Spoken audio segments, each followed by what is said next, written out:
but we're glad they're all here. Let me introduce our co-moderators, and I'll get off the stage. Rebecca Murphy-Thompson and Tim Donovan. We're delighted that Rebecca was able to join us in 2010 as our general counsel. She brought to us more than a decade of experience in the telecommunications industry with several law firms, including the prestigious Patton Boggs law firm, and now she's working on your behalf at RCA.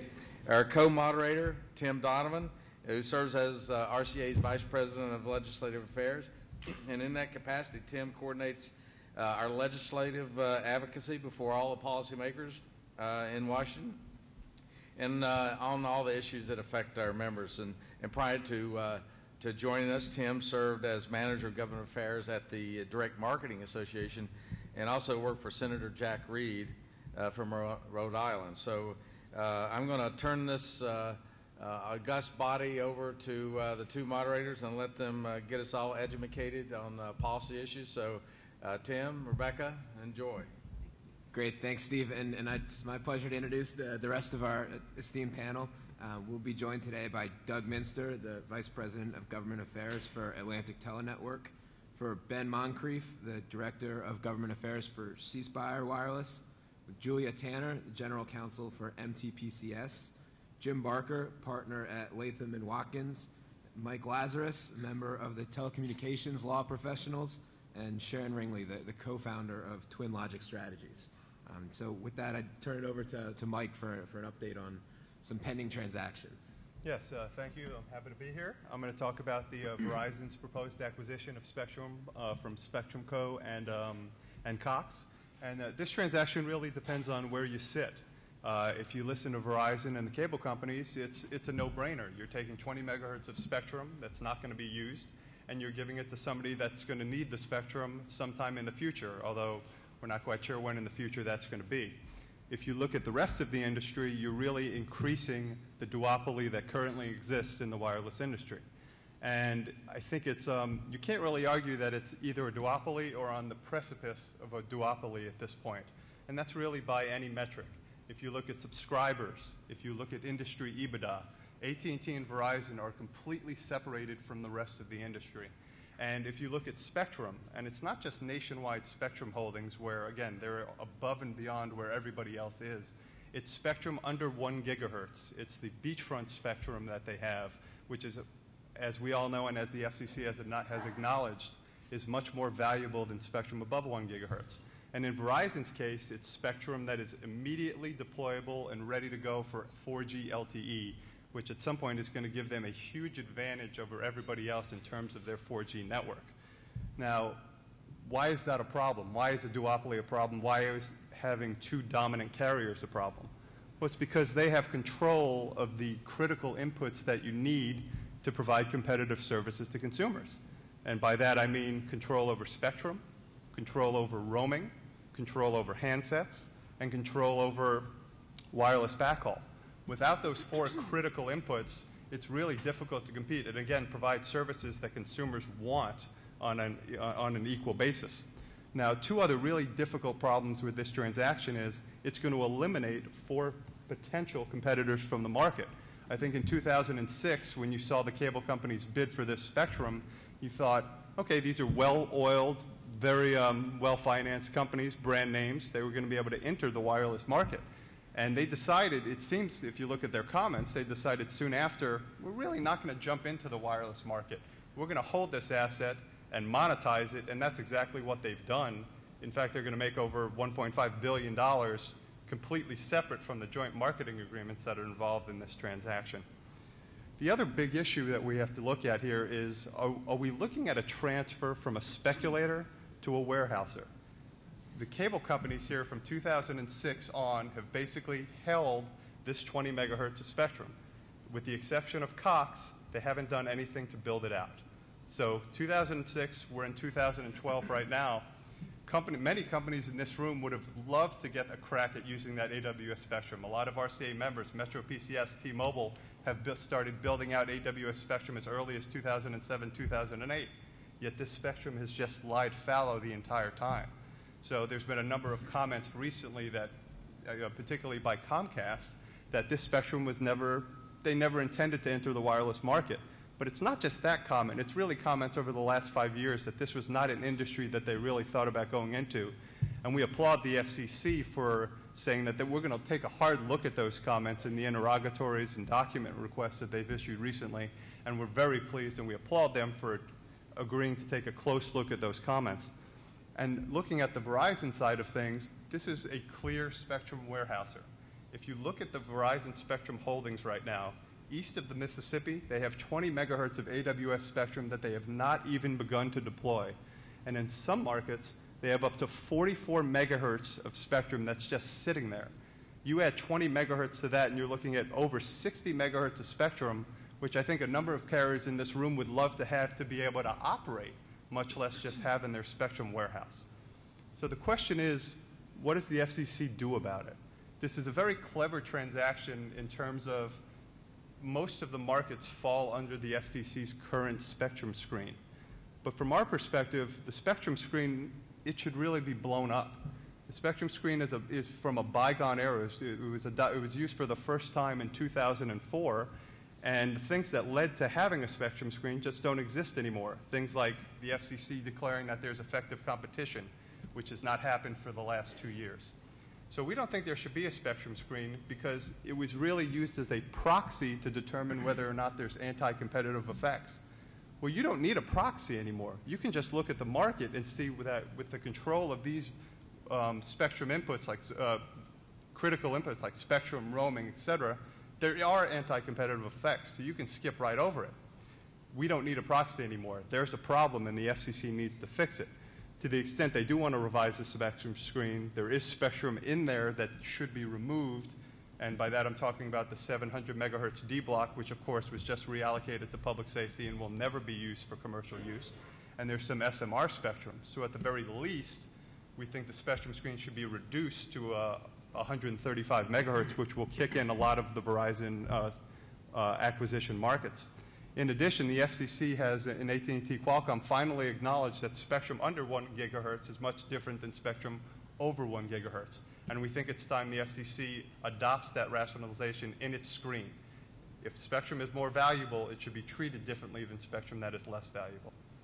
So what is RCA's position on this? This is a little different than AT&T T-Mobile, which RCA just flat out opposed. Here, with the proper, robust, stringent conditions, we believe that it is possible that this transaction could be in the public interest. Now, what conditions are we talking about? Spectrum divestitures to companies that will immediately use spectrum, to operating companies that will immediately use that spectrum. And this is usable spectrum.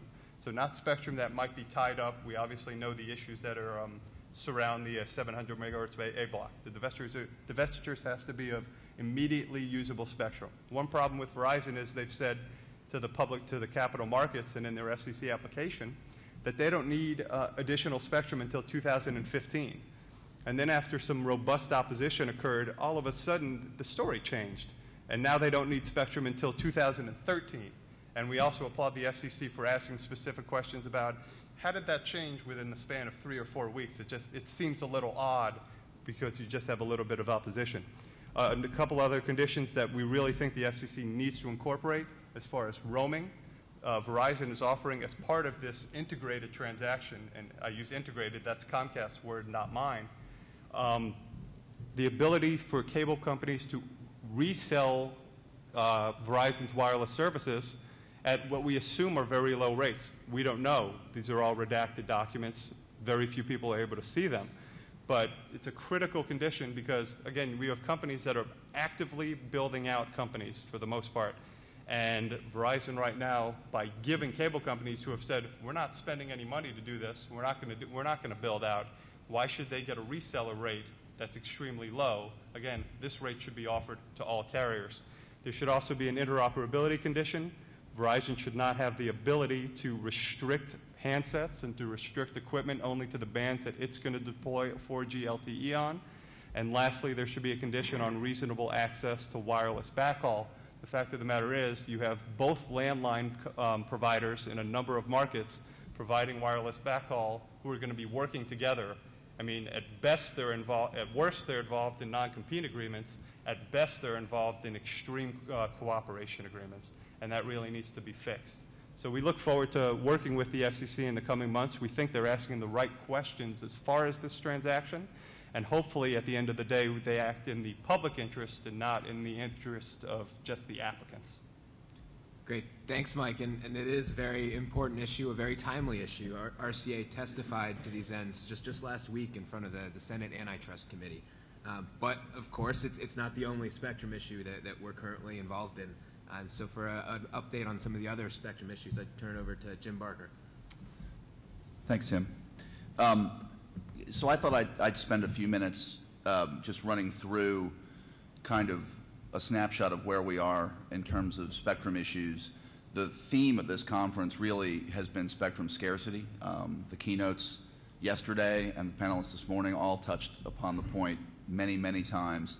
And I know everybody in this room is quite familiar at a high level, with those points. But I thought it would be useful just to get to go one level down and get a little bit of a clearer picture of where we are, because I think, as you'll hear from the panelists, a lot of the policy issues that I think are going to be front and center for RCA for the next few years really fall out of the scarcity problem, whether it's interoperability or data roaming.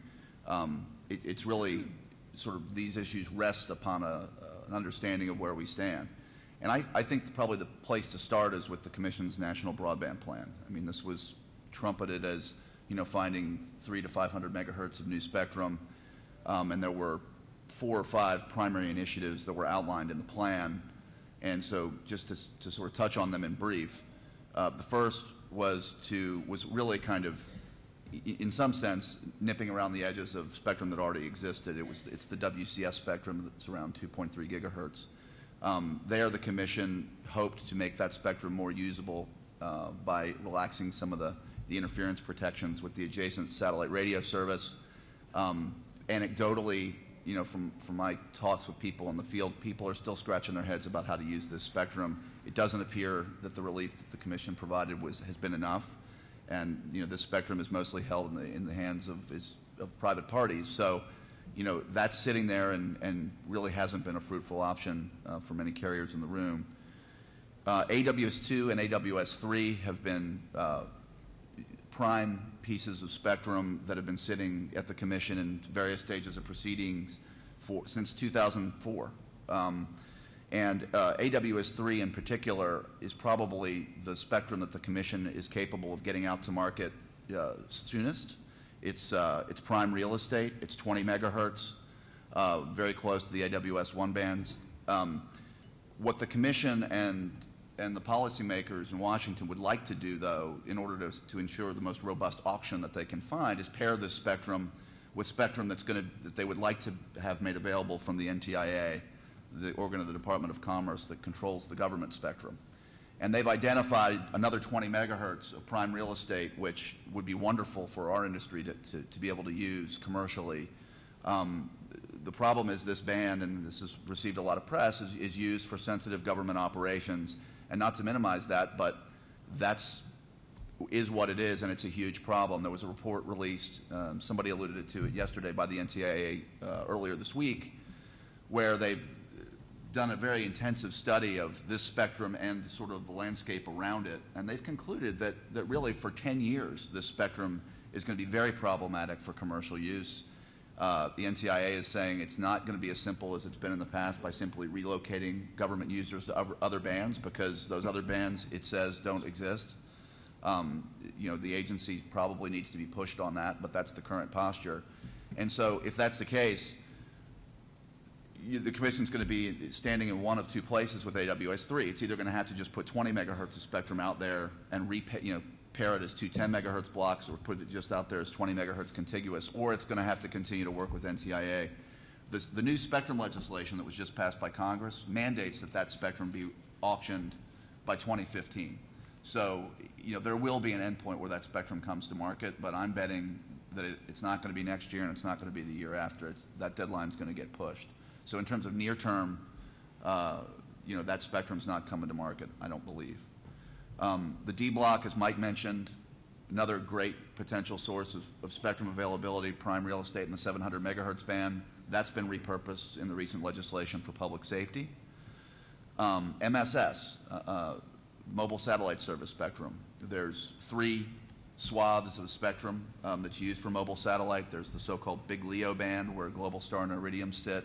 There's the so-called S band, or 2 gigahertz band, which Dish Network basically has moved into and acquired both licensees out of bankruptcy recently. And then there's the L band that's occupied by Inmarsat, which is not a U.S. licensee, and LightSquared. There was a lot of fanfare in the plan about helping to continue the process of repurposing that spectrum for terrestrial use. It should be very fertile ground for terrestrial use. What's happened to LightSquared is incredibly problematic and incredibly unfortunate.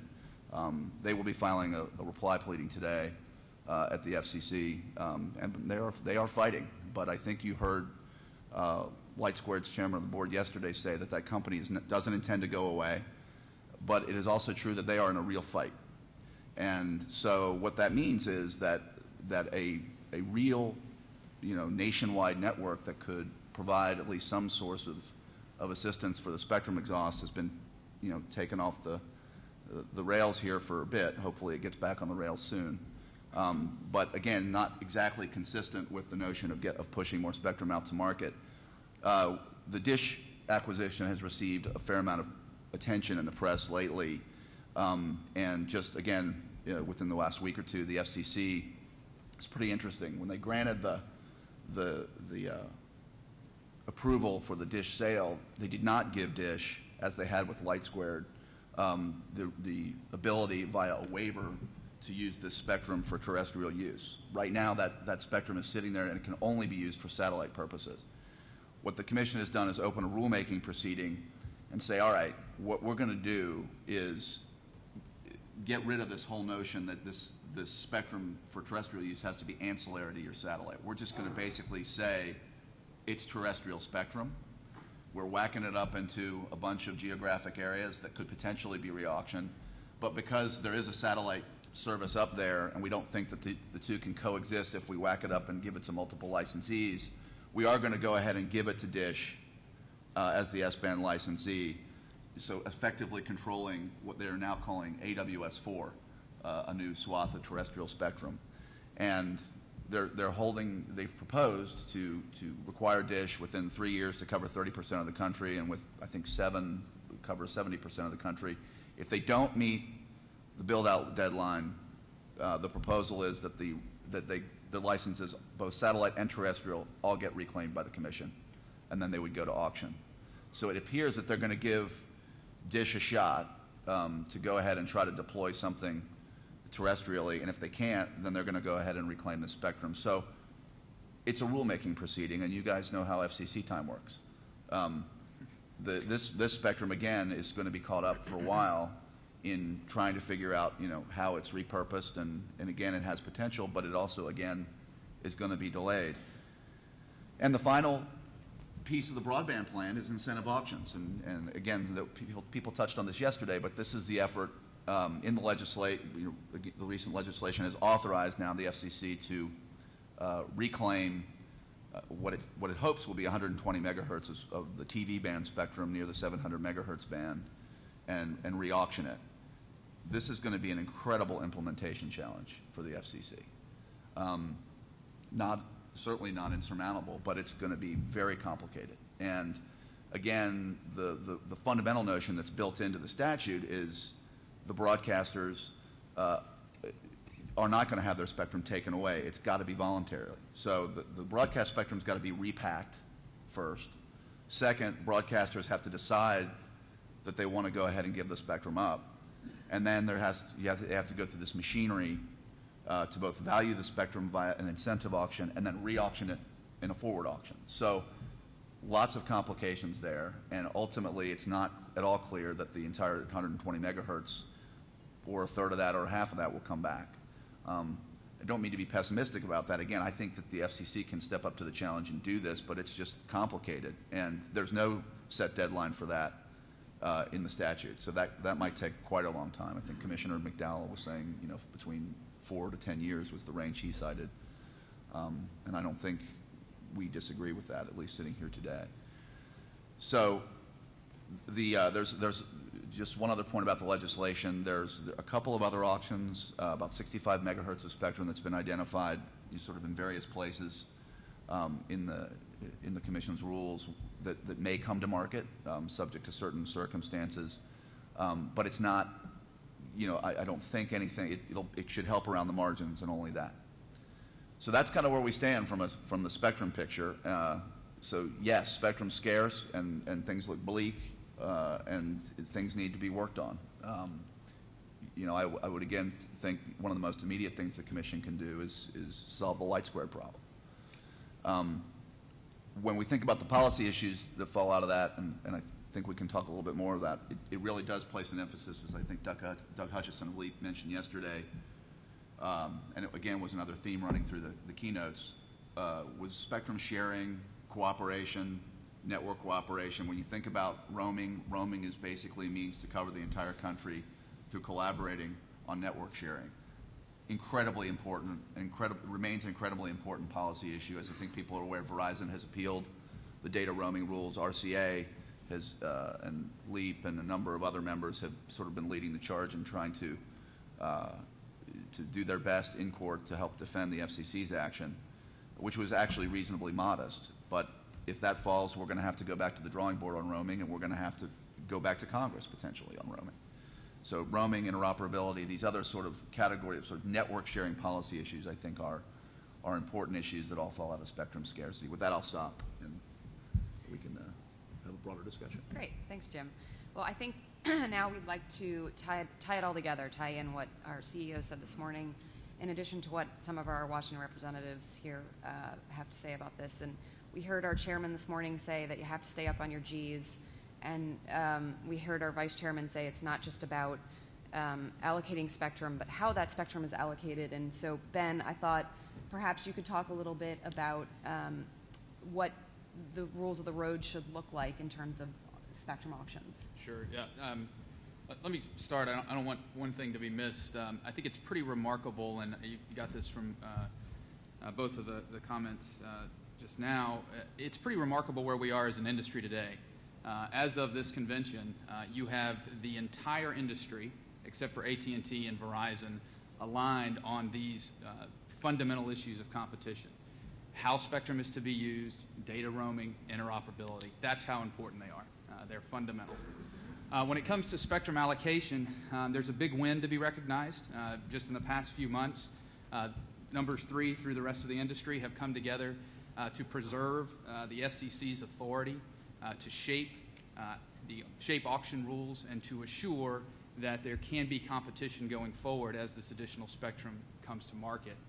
The way that's got to work going forward, and this is a lesson we've learned as a result of what happened with the balkanization of the 700 megahertz spectrum, is that the FCC has to craft future spectrum auctions such that that spectrum band, however it's divided, however many blocks it has, the two largest players, AT&T and Verizon, they're going to have to cap. Maybe it's 10%, maybe it's 20% of any particular block and divide the geography. That would result in a spectrum allocation that gives AT&T and Verizon a vested interest in each block of spectrum, and they will be unable to, as they've done in the 700 megahertz context, to take one band class and run with it, to the detriment of many of RCA's members, particularly A-block licensees. So I think going forward, that's a fundamental component. That's one way we can protect interoperability in the auction rules going forward. Great. Thanks, Ben. And then, this morning, our vice chairman also talked about the health of the secondary market. So I don't know, Doug, could you elaborate on that a little bit? Sure. As Michael Pryor pointed out earlier today, there is a secondary market there. It's not as robust as it ought to be or needs to be to address some of the issues that Jim and Michael just sketched out. When we've talked to the Federal Communications Commission about need for spectrum and both near-term opportunities for liberating some spectrum as well as longer-term opportunities for liberating spectrum, frequently they'll tell us, go take a look at the spectrum dashboard that's there for you to see what's available, and then go to the secondary market. Sometimes I look at the spectrum dashboard and it looks like a list of things we're never going to own, and that presents a bit of a problem. In that it's there, it might be available, but it's in the hands of somebody who is either a carrier with a huge amount of spectrum and even maybe asking for more spectrum in markets where they don't need it immediately, or it's non-operators who we've used a lot of different terms for those types of people, whether they are doing something that's an investment or arbitrage, warehousing or hoarding. There's a group of people that sit on a significant amount of spectrum in most markets and in a lot of our own markets that don't ever intend to build. And I think what you see in the Spectrum Co. transaction is sort of the epitome of that. A large entity that's got a lot of spectrum, seeking more. They can afford to keep it on their books for a number of years, not do anything, which we can't. And they're buying it from somebody who purchased it, sat on it with maybe the hope or wish of building it, and then ultimately concluding that they won't, and enjoying, I think somebody said, a $1.5 billion profit. That's kind of a messed up market in my mind in terms of secondary markets, and something that should be more robust and more capable of getting the spectrum into the hands of those who need it. Needs to be identified and put into place. Well, and I think Jim, you're right that we've talked a lot about spectrum scarcity over the course of the show, and but in the Verizon Spectrum Co. transaction, RCA is seeking conditions that affect every aspect of their business. So, roaming, backhaul, spectrum. So I thought maybe Julia and Ben and Doug, you guys could talk about what your company needs most to succeed. Well, I think you've mentioned the key inputs there, Rebecca. I think a lot of the companies I've heard speaking have mentioned the need for spectrum, for handsets, other devices, especially as data gets used more widely, and also for fair data roaming terms. And what's reasonable in terms of data roaming? I'm not sure that most carriers think it's reasonable to be offered terms that are much more onerous than carriers offer to their end customers. And I think that maybe the FCC has some sort of a hand to play in moderating some of these issues. And, we've seen in the data roaming context, they're willing to put a toe in the water, but maybe they need to go a little farther than that because this industry is suffering from convergence. And there's not the same competition that used to exist in this ecosystem. Well, and to that point, sorry, you were going to say something, Ben, didn't mean to interrupt you, but to that point about convergence, I think, Ben, you touched on this really nicely in the sense that the current market structure is Verizon and AT&T, and then the rest of us, right? So, what do we do going forward? Yeah, I'm a recovering lawyer, and I always like to look to the law to answer some of these questions. And this is a short quote, but indulge me for a second. This is from an NPRM the FCC released last week. It's the first paragraph of the 700 megahertz NPRM. It says, quote, "The Communications Act, the law, directs the Commission to promote the widest possible deployment of communication services, ensure the most efficient use of spectrum, and protect and promote vibrant competition in the marketplace." That sounds like a good vision statement to me. I think that the notion, what we need most as a business, what C Spire needs, is to be able to use the spectrum we have. The notion that the largest carriers are spectrum starved, when you look at it from the perspective of their low-band spectrum holdings, is a bit like the college kid calling his dad and saying, "I need more money," and you say, "What for?" and he says, "To buy more beer and pizza." Right? This is not being put to, their spectrum is not being put to use, and because of their position in the market, their dominant position in the market, they are exercising control over the vendor community that is preventing us from using the spectrum that we do own and can deploy on, but for their conduct. So I think that that's the problem that has to be solved, and I couldn't agree more with Julia. The FCC has an important role. Policymakers in general have an important role to play on that, and it's found in the Communications Act. Rebecca, could I just jump in one more time? The FCC's disinterest, or perhaps their view of their lack of jurisdiction in some senses over the equipment vendors and the handset vendors may have a lot to do with this, and maybe they need to reconsider their relationship with those who manufacture devices and those who manufacture equipment, because a lot of the issues that the industry is facing relates to the control that the two largest players exercise over those manufacturers? I think beyond that, just to add, and maybe it's a more global point, is that I kind of crave certainty, or at least guidance, and I don't think we're getting a lot of that, which we might have gotten in the past from the FCC. So there's a lot of decision making happening in terms of transactions that have conditions, and I think that's happening a lot because that's a convenient vehicle for solving existing problems. In the past, these things were addressed maybe on the FCC's own initiative through rulemakings. Which are more appropriate and more helpful. And these rulemakings offered guidance. They actually, in a lot of cases, if not all cases, offered draft rules that you could take a look at and comment on. It seems that the FCC's gotten away from that for whatever reason, and they address things in an ad hoc way, which unfortunately doesn't take into account the problems that exist, the technology and how fast it's evolving, the needs of the competitive carrier industry, and then try and address things in sort of a global, reasoned manner through a process that a lot of us are familiar with and grew up with, rulemakings that will, even before the rules come out, give us some of their tentative thinking, some of their guidance, so that we can then advise our businesses. Right now, I can't say on a lot of these things that were just sketched out by Michael and Jim, what the FCC's thinking might be. I can say what I hope it is, but in my estimation, we're not getting guidance, clarity, and we're not getting enough kind of speed to reach decisions. An awful lot of these things that were just identified have been pending for years, but they are things that are important to our businesses now, and that continues to be a problem, I think. Great, thanks, Doug. So, in a lot of ways, the Congress sets up the general framework for the FCC. The FCC implements the acts of Congress through rulemakings, through the other proceedings. Congress took a big step and actually passed a large spectrum bill earlier this year. Now it's kind of on the FCC to implement that bill. And as an election year, I don't think anyone's holding their breath on many other spectrum bills being passed and signed into law this year. To that end, and I'll open this up, how does Hill action or alternatively inaction affect what does go on at the FCC, and in particular the chairman? I'll take that one, Tim. I think most of you are old enough to have watched Schoolhouse Rock and know how a bill becomes a law.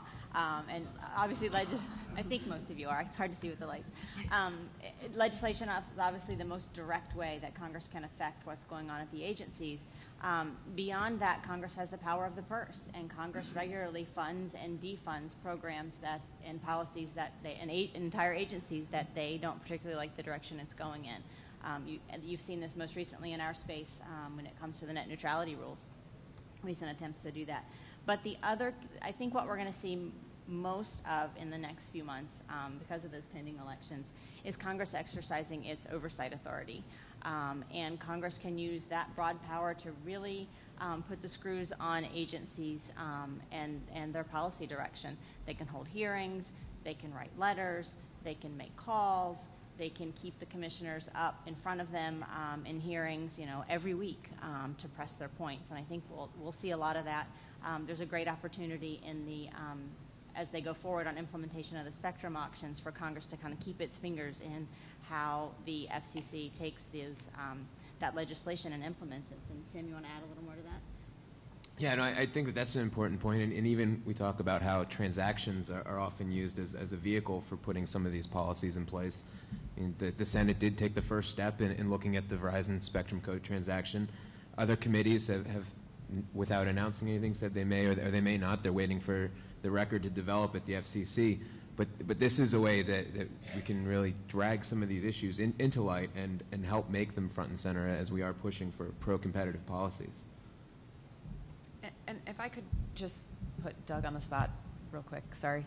Sure. But to put a little finer point on what you said, so are you advocating that the Commission shouldn't be imposing conditions on transactions, or that it should be done through rulemaking? No, I think conditions on transactions are certainly appropriate and help some of the transactions move through. As I said, it's a convenient method to address problems, but they ought to be problems associated with the transaction. So the way that we acquired, our spectrum at our Alltel facility was through a purchase of the Verizon property spun off from the Verizon-Alltel merger. And certainly the FCC, took its time to consider that very carefully, and they imposed some conditions on what we were going to be doing and how we were going to be doing it and what Verizon was going to provide while we were doing it. It was very helpful to us, completing the transaction and hitting the market and being competitive.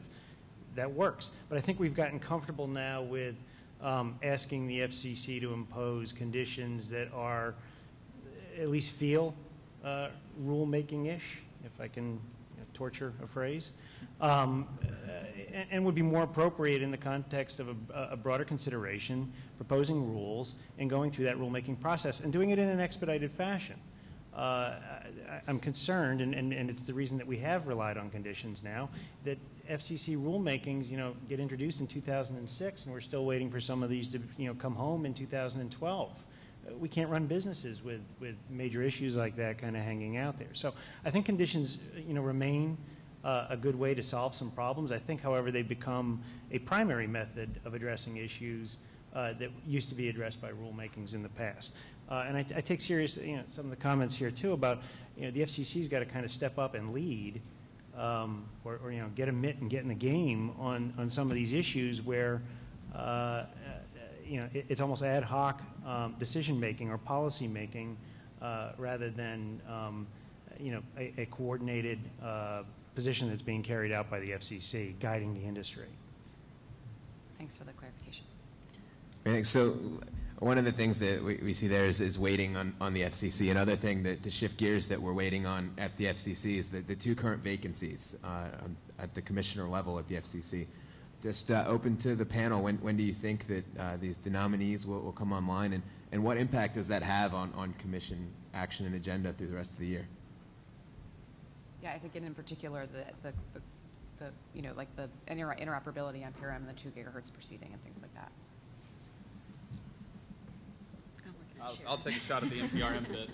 I think I don't have any indication as to when those two very qualified people, by the way, would be able to be confirmed by the Senate.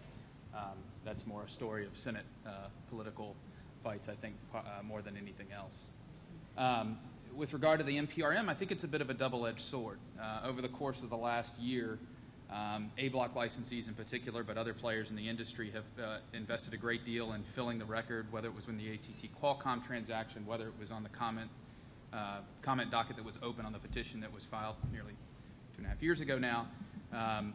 There is a great deal before the commission. There's a great deal of time and resources that have been invested in educating the 8th floor in general about these issues, and so to a certain extent, 2 more people could potentially be 2 more people to educate. And while I'm confident the 3 offices that are operating today are very well versed on the issues and understand the stakeholders' positions, I'm a little bit concerned about having to add 2 more to that. At the same time, these are very qualified people who understand the industry, and I think they would be helpful in helping others, staff and otherwise, understand the issues that we're confronting. Again, spectrum issues, data roaming, and interoperability, and the impact they have on competition in the industry. I would just add, this is not uncommon, particularly when we get to sort of the end of administrations and, sort of when the commissioners' terms come up.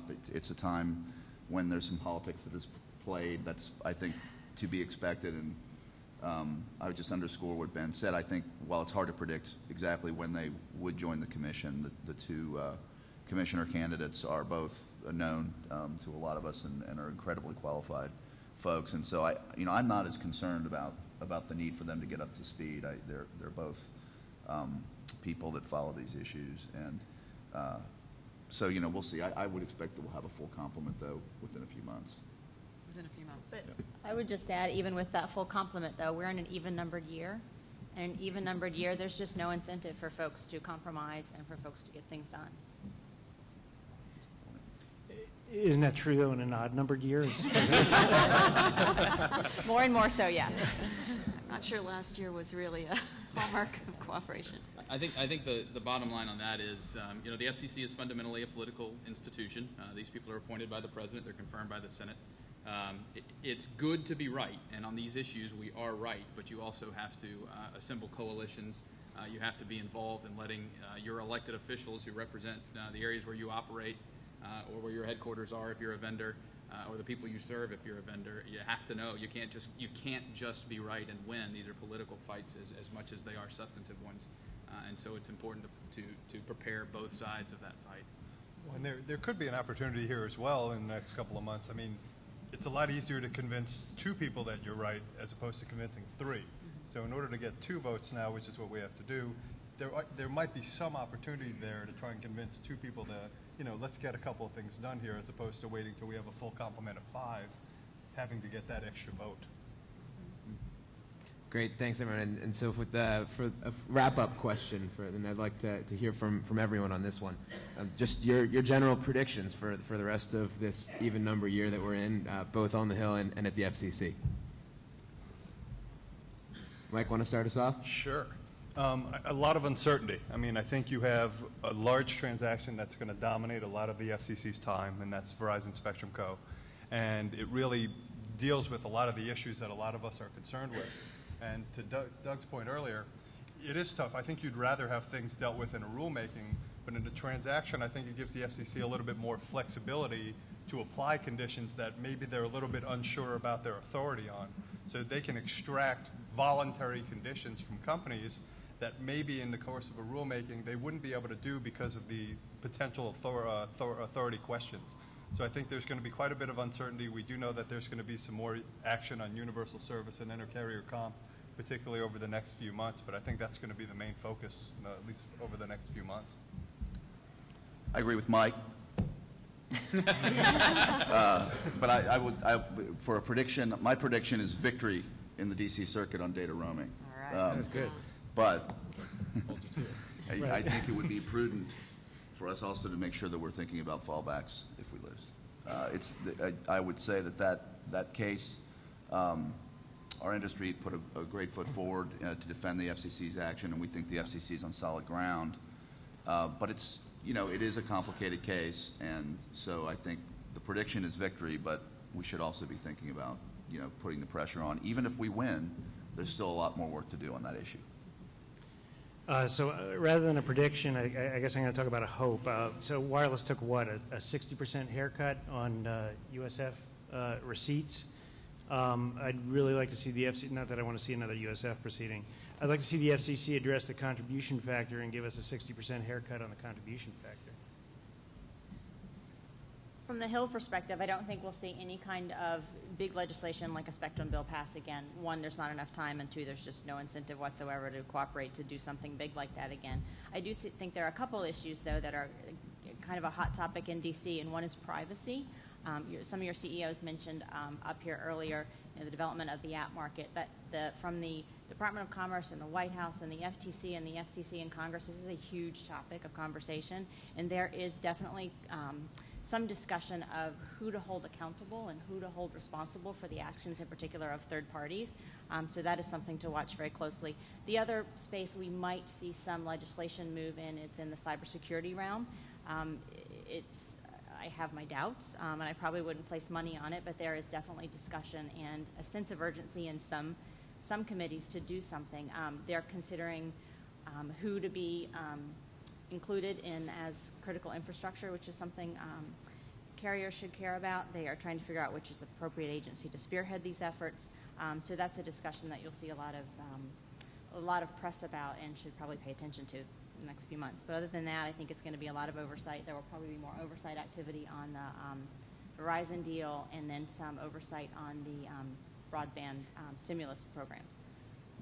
Yeah, I'd agree that it's virtually November on the Hill already. Might as well be in terms of action on our items there. But the privacy item and the cybersecurity item are going to get a hearing or hearings, if nothing else. With regard to the FCC, I think that's where the action will be. This 700 megahertz MPRM has been released. The data roaming court battle will, I think, wind up this year. So we could see some certainty on these critical issues by the end of the year. And I think, the fact that it is an even numbered year, the fact that it's divisible by 4, make those potentially even more interesting and more high profile than they would otherwise be. And so, I think we need to be geared up and involved in those as much as possible throughout the course of the rest of the year. I think, you can look at all three branches going forward. You've got the judicial branch dealing with data roaming, but I agree that even assuming we score victory on that, which I certainly hope your confidence is well placed, there's still a lot that would need to be done at the FCC, which brings us to the executive branch. I think a shot clock would be incredibly helpful, and I think they should look at that. I think that they need to focus also on what terms would be reasonable, and I'm also hopeful that we can bring their attention to the issue of looking at their relationship of their jurisdiction over manufacturers, not just of devices, but also the equipment. I agree regarding the USF contribution factor. I think that really needs to be looked at, but I think some big industry issues on USF that are going to be coming up. A smaller one is the implementation of the lifeline changes that we all need to be working on right now. But a larger one is that we're going to be looking at the Mobility 1 and 2 auctions. And I think for some carriers that will be a really big deal, and for others perhaps there's just not going to be any opportunity there due to the fact that perhaps areas of your footprints may have been overbuilt by your competitors. So perhaps the FNPRM issues that are in front of the FCC are going to be of interest to you. And finally, on the legislative front, I would encourage everyone that if RCA once again holds Capitol Hill Day, that would be important for everyone to participate and go in front of legislators, those that you may have met with before, those perhaps you've never gone up to Capitol Hill at all. It's a really great opportunity for all of RCA's members, including the vendor members, to really help bring our issues in front of our representatives. So, thanks. Great. Thanks, Julianne, and everybody. That's going to be June 6th. June 6th. Please let me know if you need any more details for Capitol Hill Day. And I just wanted to say thanks to all of our panelists today, but also throughout the year for providing us good counsel and advice, and we look forward to continuing to work with all of you and all of you out there. So if you'd all give a round of applause for our panelists. And if you'll stay seated. Thank you one and all. I really appreciate it. If you just stay seated, and I'll finish some of the closing remarks. And you've heard from the CEOs about what the challenges are on the business side. You've heard that we've got some significant legislative and regulatory challenges. And I want to reiterate that RCA offers a rich, practical resources and tools available and designed to keep you informed and engaged. So please take advantage of your membership. Call us, go online, visit us, join the conversation on Twitter, like us on Facebook, come to the Washington offices. June 6th is a good time to do that for sure. We want to help you. We want to work for you. That's what we're there for in Washington, D.C. So before I forget, just a few housekeeping matters. Your observation forms there, your evaluation forms, please take a moment to fill those out. And if you want to say something good, that's also good. We like reading those too. So next up, we will have at 10:45, we'll present 3 roundtable discussions where participants can share their business ideas and concepts in marketing, and hopefully that will prove successful for everyone. And then we'll conclude at 11:45 after those sessions are over. So when we close down here, it'll be the 3 sessions. And as we come to a close, we clearly want to thank our sponsors, our 3 pinnacle sponsors, Alcatel-Lucent, Ericsson, and Light Squared. All our exhibitors. It was a wonderful floor show. I can't imagine having more rich opportunities than our vendors and associate members have provided us. And also you, all of our members. I also would like to thank the committee, the events committee, and let's give a round of applause to the RCA staff for a really good job putting this together. And I especially want to thank Pat Holder and her events committee, our events guru, Pat Holder. She has done a phenomenal job, and hopefully we'll have another opportunity to do the same type of good work here in September. So I hope we see you in September. It's the 20th anniversary of the RCA's creation. We're going to have a gala dinner. Hopefully we're going to have a lot of fun doing that. And matter of fact, get out your smartphones now and you can put that down. The 20th annual convention, which will be held in the spectacular Wynn Las Vegas theater there. We'll kick off the gala dinner that Sunday night on September 23rd. And hopefully there'll be a lot of old colleagues. We're going to make a special effort to try to get some of the original founders of the association and some of the past board presidents, and hopefully we'll have a nice reunion opportunity. I promise it's going to be one of the biggest and best opportunities to see everyone, and hopefully it'll be enjoyable. While you're taking down dates, just give you a little heads up. I encourage you to also come to the spring show next year, so you'll know it's going to be in New Orleans. I think that's the way you say it, New Orleans, I think. But I think we're going to find a really nice marriage between the RCA and the Competitive Carriers Association in New Orleans and the spring of next year. So thank you one and all for being here. We really appreciate your support. Come visit us in D.C. And again, thank the panelists and all our sponsors. Thank you.